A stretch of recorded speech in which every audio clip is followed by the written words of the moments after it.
What is up, everyone? Welcome back to the channel. Today we're going to work on the Civic.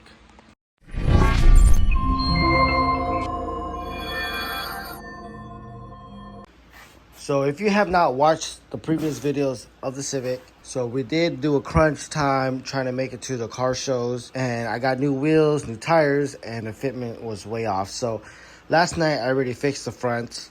Now the fronts can air out to 0, having no problems of going down or up of it hitting the fenders.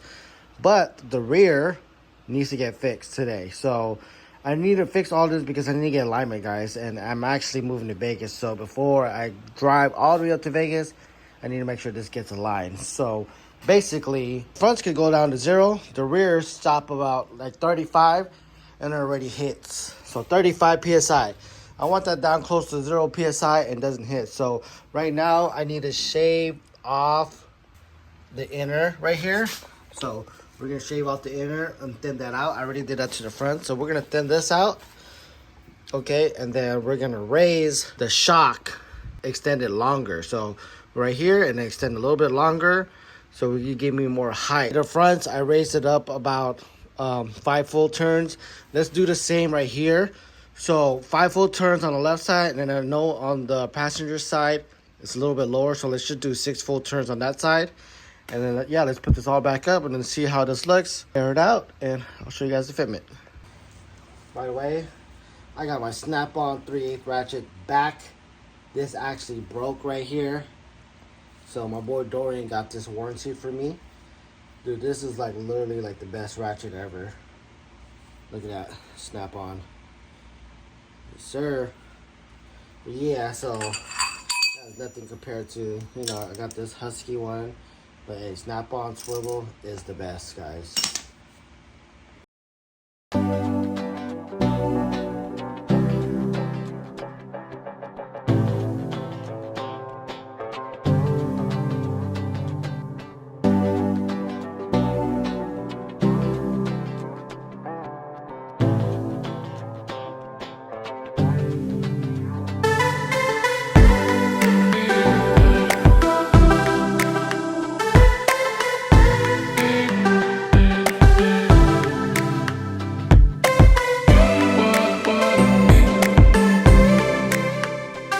Alright, so a little close up of what's gonna happen right now. You see how this is about like ½ inch right here?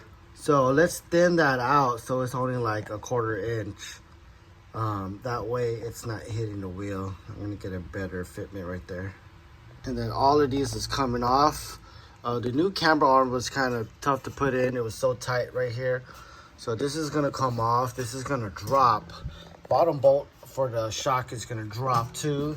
We want to loosen this collar, and we're going to extend this 5 full turns going downwards. And another note, when you're adjusting the air suspension shocks, it's always safe to make sure that you see the thread right here. That way it's still a safer ride. So after we do all that, we're going to also, before dropping it, take out the air on this rear bag.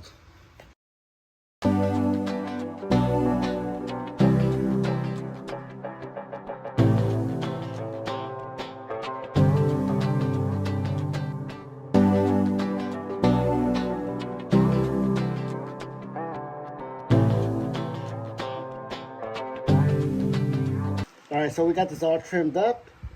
I don't know if you guys saw, but I was wearing a mask because this is carbon and fiberglass and resin, so make sure you are protecting yourself. So we trimmed this up and I can clean this up later. Now let's go ahead and work in this area.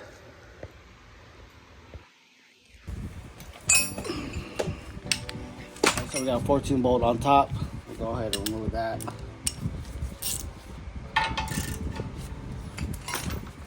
I already loosened that locking collar on the shock.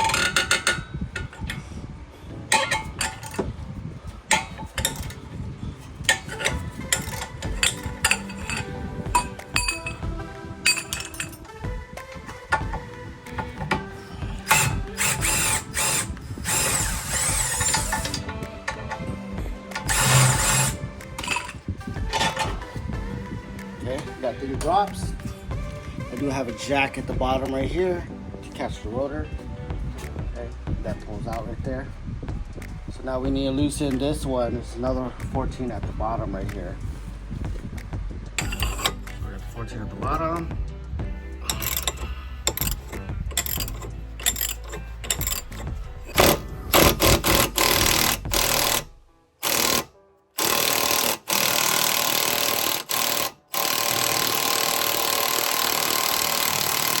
All right, got the bolt nut off.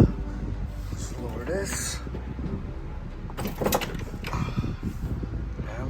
All right, so I already loosened the collar, so we'll count this as our 1 mark. So 5 full turns.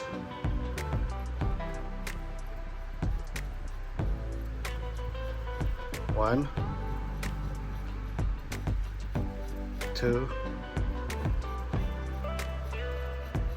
3, 4, 5. 5 full turns. Let's lock it in right there. All right, so that's already in. That's already in place. I gotta take the air out right here. Otherwise, you're not gonna be able to jack this up and put it back together. So, left rear. Air needs to come out in the left rear. There you go.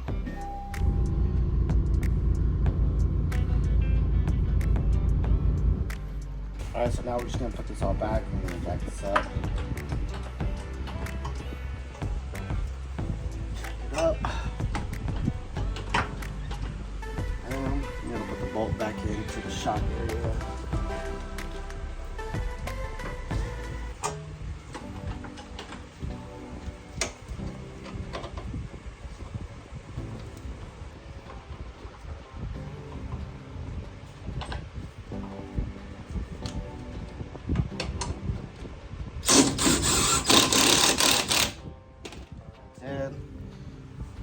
Top.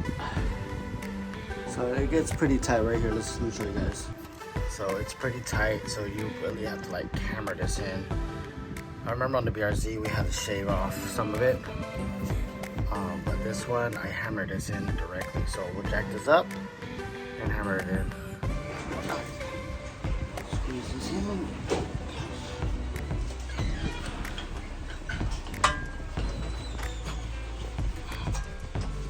Switch it out?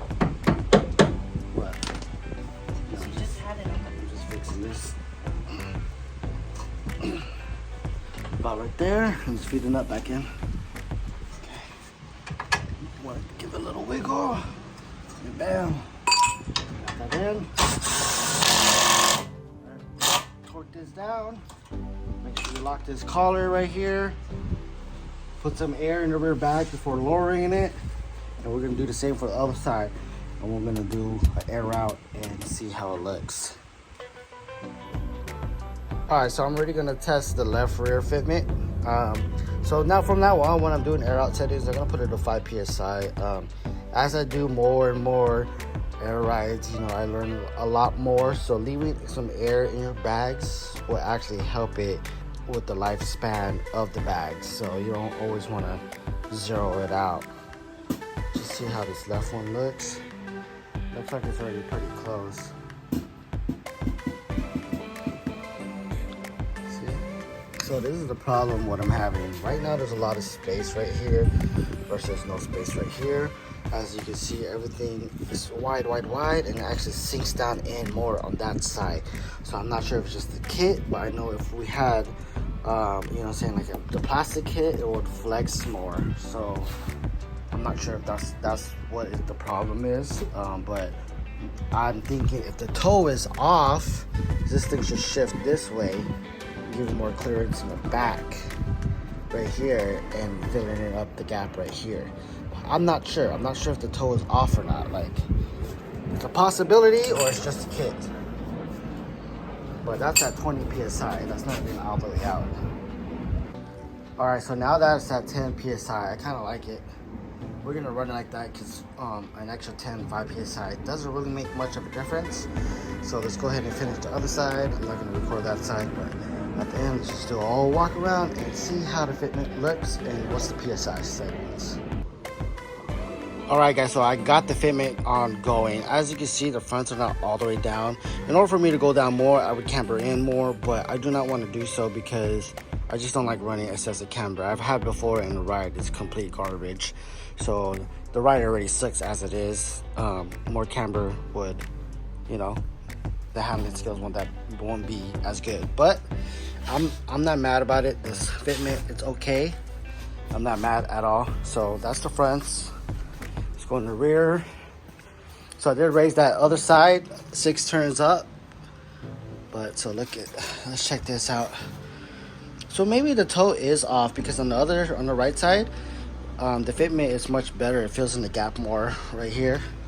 So this is already tucking right there. And then we walk around the other side, it's actually tucking even more. So maybe I should have raised it 1 or 2 more turns, but I'm not mad about it.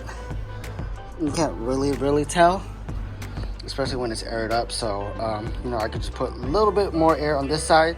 That's fine. I'm really not gonna mess with it anymore, but I'm fine with that. So now I can literally air out.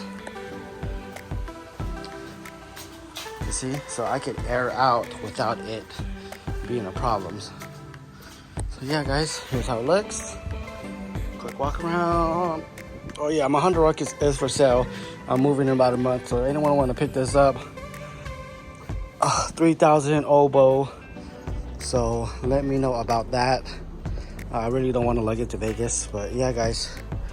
So I'll be back down here in Cali for a Winter Wonder Slam. So those that aren't registered, we only have about 60-70 spots left with the new lot we opened up on the show. So yeah, I'll see you guys there. I'm out.